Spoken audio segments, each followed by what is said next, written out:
Furacão Milton. E é sobre isso que também conversamos agora com o meteorologista da Tempo OK, Caetano Mancini. Caetano, seja bem-vindo aqui à programação da CNN Brasil. Bom dia. Bom dia, Carol. Bom dia a todos que estão nos assistindo. Realmente é uma notícia muito triste, né? E muito marcante para a comunidade meteorológica também.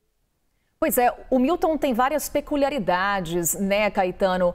O que o torna esse furacão, o que o tornou esse furacão tão destrutivo? Carol, ele tem diversas peculiaridades. A primeira deles é a intensificação, seu processo de evolução muito rápido, que caracteriza essa evolução como uma evolução explosiva, passando de uma categoria 1, que é o início da escala de classificação de um furacão, para uma categoria 5 em 24 horas, basicamente. Então, saindo de um início ali na região do Golfo do México, com ventos em torno de 130, 140 quilômetros por hora, e em 24 horas adquirindo essa intensidade em torno aí mais ou menos de 270, 290 quilômetros por hora. Então, isso chama bastante atenção, um evento que poderia até, eventualmente, vir a ser classificado em uma nova categoria, né? Isso é algo que a gente tem que discutir mais adiante, se de fato a gente vai passar a ter eventos mais frequentes com esse grau de intensidade, né? E eventualmente até vir a criar uma nova categoria na escala. E o próprio trajeto dele, né, Caetano? A gente tem uma tormenta que simplesmente cortou ali ao meio o estado da Flórida. Perfeito. Esse é uma trajetória que é muito peculiar também, né? Normalmente, a trajetória desses furacões no estado da Flórida, ou eles passam ligeiramente mais ao sul ou um pouco mais ao norte. É muito difícil você ver esse tipo de trajetória atravessando muito pelo centro da península da Flórida, né? Ele fez um landfall ali, chegou ao continente, tocou o continente ali com uma categoria 3, né, que também tem uma intensidade muito significativa, com ventos acima de 160, 170 quilômetros por hora, e embora tenha sido rebaixado rapidamente para a categoria 2 e eventualmente para a categoria 1, ainda temos aí ventos da ordem de 130, 150 quilômetros por hora, atravessando a Flórida praticamente, chegando na costa leste, né? Então, toda essa trajetória também é muito peculiar desse sistema. Inclusive, a gente já acompanha nesse momento as imagens captadas pelos radares, justamente dessa trajetória da tormenta pelo estado da Flórida. O olho do Milton já está saindo da costa leste, mas tem um alerta do Serviço de Meteorologia dos Estados Unidos, Caetano, para inundações repentinas e mais tempestades. Por que esse alerta? Perfeito. Não só a região do olho, é a região central, onde é um pouco mais calmo, né? Nas periferias, em volta do furacão, é onde você costuma ter o desenvolvimento de nuvens e de tempestades. Então, essas são regiões que ainda devem receber alguma parcela de chuva, principalmente a porção mais leste do furacão, que já passou pelo continente, é a mais intensa, mas você ainda tem algumas tempestades na retaguarda, atrás, né, do sistema meteorológico do furacão.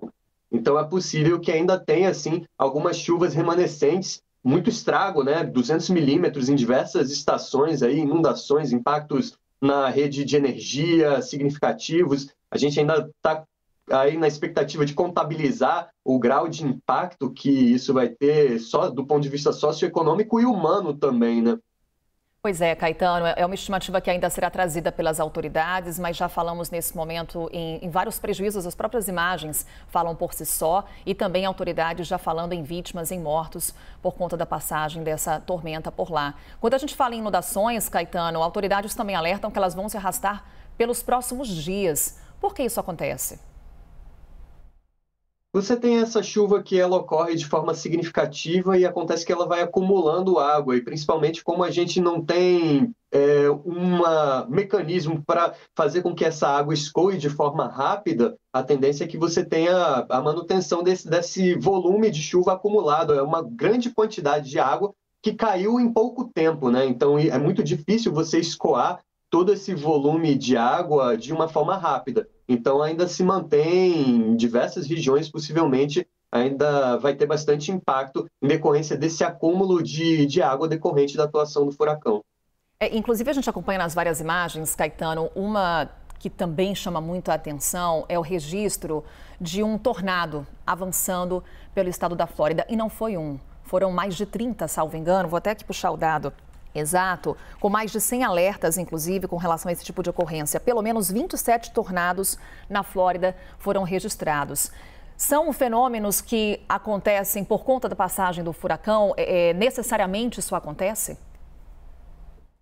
Não necessariamente, mas você pode ter, em decorrência da passagem de furacões, a depender da condição inicial, quer dizer, se estiver muito quente no dia anterior, enfim, da passagem do furacão, você pode sim ter disparado essas tempestades severas que ocasionalmente podem ou não estar associadas com tornados. O tornado ele pode se formar em decorrência da formação dessas tempestades muito intensas. Então, sim, pode ter tido um gatilho ali para a formação desses tornados e outros também fenômenos meteorológicos, como, por exemplo, microexplosões, que também têm um grande impacto, assim como um tornado, né? Uma microexplosão nada mais é do que uma tempestade muito intensa que acarreta em um grande vento, uma rajada de vento descendo, né, muito forte, e que também tem um impacto muito significativo em estruturas, em árvores, em diversos outros objetos que podem ser atingidos por esse tipo de fenômeno, né? Para pontuar, para quem está nos acompanhando, Caetano, enquanto conversamos, você ligado aqui na programação da CNN Brasil, acompanha as imagens de satélite que captam nesse momento a trajetória do furacão Milton, que já começa o olho do furacão a se afastar do estado da Flórida em direção ao oceano. E do lado direito do seu vídeo, imagens ao vivo nesse momento da Flórida, para a gente mostrar para você que chuvas fortes, ventos fortes ainda são registrados por lá. Há alerta de inundações repentinas e também de mais tempestades. Com relação a esse alerta de inundações repentinas, ele deve perdurar nos próximos dias. Acompanhamos nesse momento as informações, também a explicação com Caetano Mancini, que é meteorologista da Tempo OK, nos explicando o que acontece agora e o que pode acontecer nos próximos dias. E também, Caetano, nos explicando um pouco desse fenômeno, um furacão que toca o solo na categoria 3. O que isso significa diante da escala Saffir-Simpson? É uma categoria já intermediária ali na escala, que vai desde a categoria 1 inicial até a categoria 5, que é a categoria máxima hoje. Esse furacão teve o seu desenvolvimento numa categoria máxima, podendo eventualmente até ser categorizado em uma categoria nova. Isso está sendo discutido recentemente, mas à medida que esse fenômeno ele atinge o continente com categoria 3, a gente já está ali falando de uma categoria intermediária na escala que ainda tem muito vento significativo associado. A gente está falando aí de ventos acima de 170, 180 quilômetros por hora, que tem um impacto muito efetivo em grande parte das estruturas, né? A gente viu o destelhamento de diversas estruturas, diversos outros objetos sendo derrubados, né, também. Um estádio que ficou de abrigo para as pessoas também na Flórida, sendo completamente destelhado. Então, é um nível muito significativo ainda de tempestade, embora ele tenha caído rapidamente de categoria para uma categoria 2, e no momento ele já apresenta uma categoria 1, cruzou a Flórida com uma categoria 1, basicamente, né?